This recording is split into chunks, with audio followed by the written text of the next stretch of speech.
సమాజంలో crime rate పెరుగుతోంది. అన్ని రకాల నేరాల ఖైదీలతో రాష్ట్రంలోని జైళ్లన్నీ ఫుల్ అవుతున్నాయి. హైదరాబాద్లోని జైళ్లలో కెపాసిటీకి మించి ఖైదీలు ఉంటున్నారు. చెంచల్గూడ, సంగారెడ్డి జైళ్లలో ఇప్పటికే సామర్థ్యం మించి రెట్టింపు సంఖ్యలో ఉన్నారు.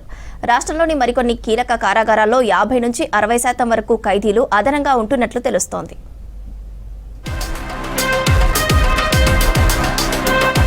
రాష్ట్రంలోని వివిధ జైళ్లలో ఖైదీల సంఖ్య పెరుగుతుంది.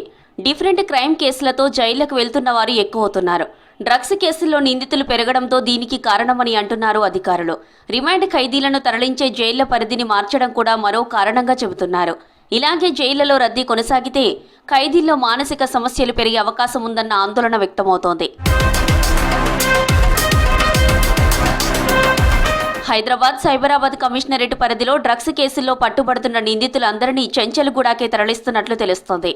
దీంతో జైల్లోని బ్యారక్ల కెపాసిటీ కంటే ఎక్కువగా ఉంటున్నట్లు సమాచారం.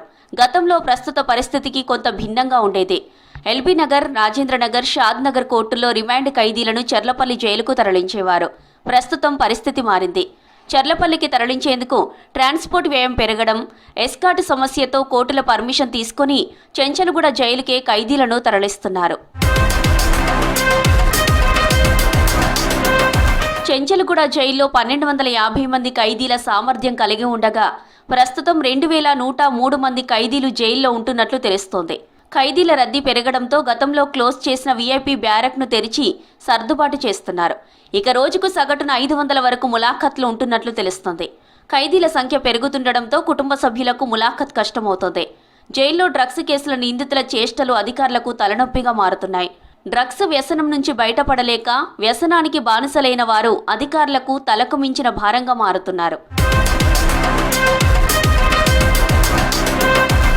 రాష్ట్ర వ్యాప్తంగా 4 కేంద్ర కారాగారాలున్నాయి.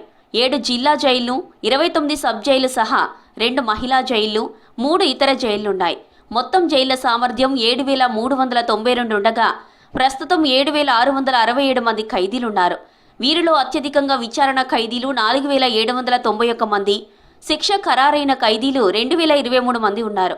రిమాండ్ ఖైదీలు 838, ఇతర బందీలు 15 మంది ఉన్నారు. గవర్నమెంట్ హాస్పిటల్ నిర్మాణం కోసం వరంగల్ సెంట్రల్ జైలును ఖాళీ చేయించారు.